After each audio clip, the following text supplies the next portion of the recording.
नमस्कार। आज की वीडियो में आपका स्वागत है और आज का हमारा टॉपिक है तुला राशि। यदि आपकी कुंडली के पहले भाव में यहां 7 लिखा है तो आपका लग्न है तुला और ये वीडियो आपके लिए है। तुला यहां पर वृश्चिक, यहां धन, मकर, कुंभ, मीन, मेष, वृष, मिथुन, कर्क, सिंह, कन्या, इस तरह राशियों का वितरण होगा। यहां शुक्र कुंडली का स्वामी है, लग्न का स्वामी है, इसलिए लग्नेश है। शुक्र यदि लग्नेश हो तो शुक्र का फल कैसे करना है ये हम इस वीडियो में समझेंगे। अगर शुक्र स्वयं लग्न में है तो शुक्र का फल क्या होगा। अगर आपका तुला लग्न है, यानी कि लग्न में पहली राशि यहां लिखी हुई है 7, पहले खाने में यहां 7 लिखा हुआ है, पहले भाव में 7वीं राशि है यानी कि तुला राशि है और उसका स्वामी शुक्र भी यहीं बैठा है, तो इसका फल कैसे होगा। शुक्र सौंदर्य का कारक होता है। ऐसे व्यक्ति के नयन नक्श बहुत सुंदर होते हैं। ये निश्चित रूप से मैं नहीं कह रहा कि ऐसा व्यक्ति गोरा होगा। गोरा या काला होना सुंदरता की कोई परिभाषा नहीं है, ये हमने धारणा बना ली है, या ये कह लीजिए कि टीवी की एडवर्टाइजमेंट ने हमारे दिमाग में धारणा ठूस दी है। अगर हम पुराने समय में जाएं, सिर्फ ज़्यादा पुराना नहीं, 50-60 साल पहले अगर बात करते हैं तो 50-60 साल पहले, 100 वर्ष पहले के लोगों की जो धारणाएं हम सुनते हैं उससे पता चलता है कि उस समय सौंदर्य का मतलब रंग नहीं था। तो खैर हम इस विषय पर बात नहीं करेंगे। अभी हम देखते हैं कि लग्न में यदि शुक्र है तो ऐसा व्यक्ति सुंदर होगा, नयन नक्श बहुत सुंदर होंगे, उसकी शारीरिक बनावट अच्छी होगी, शरीर बहुत सुडौल रहता है। ऐसा व्यक्ति अपनी ड्रेसिंग सेंस पर बहुत ध्यान देता है, अपने आप को सुंदर दिखाने की भी कोशिश करता है और साथ साथ आकर्षण ऐसे व्यक्ति के चेहरे में बहुत अच्छा होता है।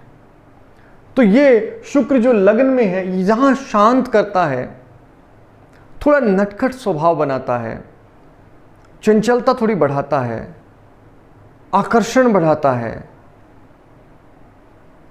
शुक्र काम का कारक होता है तो कामुकता थोड़ी बढ़ जाती है, लेकिन वो विकृत स्थिति में नहीं होगी, खराब स्थिति में नहीं होगी, अच्छी स्थिति में होगी। तो शुक्र का लग्न बहुत अच्छा माना जाता है अगर लग्न में ही हो। ये एक महापुरुष योग बनाता है, तो ये निश्चित रूप से बहुत शुभ फल देने वाला शुक्र रहेगा। यहां पर अगर शुक्र दूसरे भाव में चला जाए, यहां पर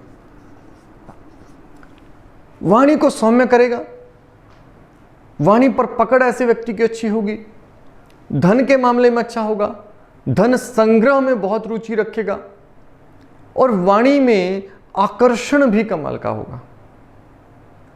अगर शुक्र चला जाए यहां पर तीसरी राशि में, अब तीसरी राशि में जाना, लग्नेश का तृतीय स्थान में जाना बहुत शुभ नहीं माना जाता है। यहां कई प्रकार से कमी पैदा करेगा। किस किस चीज की कमी पैदा करेगा। एक तो लग्न में शुक्र का यहां जाना क्या करेगा, शुक्र मेहनत बहुत कराएगा, यहां पर हार्ड वर्क बहुत ज्यादा हो जाएगा। ऐसे व्यक्ति को आवश्यकता से अधिक मेहनत करनी पड़ेगी। ऐसा व्यक्ति साहसी होगा, हिम्मती बहुत होगा, हार आसानी से नहीं मानेगा, लेकिन आवश्यकता से ज्यादा मेहनत करके काम हल होंगे। तो मेहनती होगा लेकिन मेहनत करनी भी ज्यादा पड़ेगी। साहसी बहुत होगा, छोटे भाई बहनों का सुख अच्छा रहेगा, लेकिन छोटी छोटी बीमारियां भी बढ़ जाती हैं। अगर शुक्र यहां पर हो चौथे भाव में, अब चौथे भाव में शुक्र कारक है चौथे भाव का, क्योंकि यहां है सुख साधन, यहां है मकान, यहां है पद, यहां है प्रतिष्ठा, इन सब का कारक है शुक्र। तो यहां इसका कारक होने से, लग्न के यहां आ जाने से, मित्र की राशि में लग्नेश के आ जाने से ये सब बढ़ जाएंगे। ऐसे व्यक्ति को वाहन का सुख कमाल का होता है, वाहन का कारक होता है शुक्र, तो वाहन का कारक बहुत अच्छा होता है। ऐसा व्यक्ति यदि पशु पालन करता है, गायें पालता है, तो गायें का सुख बहुत अच्छा होता है ऐसे व्यक्ति को। चौपायों का सुख बहुत अच्छा होता है। घोड़ा और गायें, इनके संबंध में सुख बहुत बढ़ जाता है शुक्र के यहां होने पर, सौंदर्य की वजह से। अब अगर यहां साथ साथ देखते हैं तो वाहन का सुख बढ़ गया है, वाहन और पशु का सुख बढ़ गया है, और साथ साथ मकान का सुख बढ़ गया है। मकान ऐसे लोगों का सुंदर होता है तो ये सब चीज़ें यहाँ अच्छी हो जाएंगी। माता के सुख को भी बढ़ा देगा, स्त्रियों के सुख को बढ़ा देगा, घर की संख्या लोगों की बढ़ा देगा, तो सब प्रकार से अच्छा माना जाता है। अगर हम बात करते हैं शुक्र पंचम भाव में हो तो, अब शुक्र पंचम भाव में, यहाँ भी शनि की राशि में शुक्र बहुत अच्छा माना जाता है। एजुकेशन के लिए बहुत अच्छा है, यहाँ पर आपकी संतान के लिए बहुत अच्छा है। ऐसे व्यक्तियों को कन्या का सुख बहुत अच्छा रहता है, तो अगर आपकी कन्या संतान है और आपके शुक्र यहाँ है तो उससे बहुत सुखी रहते हैं ऐसे लोग। लेकिन सब प्रकार से सुख का अच्छा कारक माना जाता है। फिर पंचम भाव प्रेम का कारक माना जाता है। प्रेम संबंध के लिए, प्रेम में सफलता के लिए शुक्र यहाँ होना बहुत अच्छा होता है, तो ये यहाँ वृद्धि करेगा। अगर शुक्र किसी के यहाँ पर पहुंच जाए छठे भाव में, अब छठे भाव में शुक्र में एक अलग बात है कि छठे भाव में शुक्र जाकर उच्च का हो जाता है, लेकिन लग्नेश छठे भाव में जाना शुभ नहीं है। यहां भी ये बात लागू होगी। शुक्र यहां बहुत शक्तिशाली है किंतु शुभ नहीं है कुछ मामलों में, जैसे कि शुक्र शत्रु पर विजय दिलाने के लिए चमत्कारी प्रभाव देता है, तो वहां ये अच्छी बात हो जाएगी कि ऐसा व्यक्ति शत्रु पर चमत्कारी विजय प्राप्त करता है। किंतु शत्रु परेशान भी ऐसे लोगों को ज्यादा करते हैं, मुकदमेबाजी ऐसे लोगों के साथ ज्यादा होती है, बार बार शत्रु खड़े हो जाते हैं, उनके साथ संघर्ष रहता है और फिर उन पर जीत भी मिल जाएगी, किंतु परेशानी तो हो ही रही है। तो यहाँ रोग, कष्ट, कर्ज, शत्रुता, अड़चने, इन सब के लिए ये अशुभ स्थिति है, बावजूद इसके कि यहाँ शुक्र उच्च का हो गया है।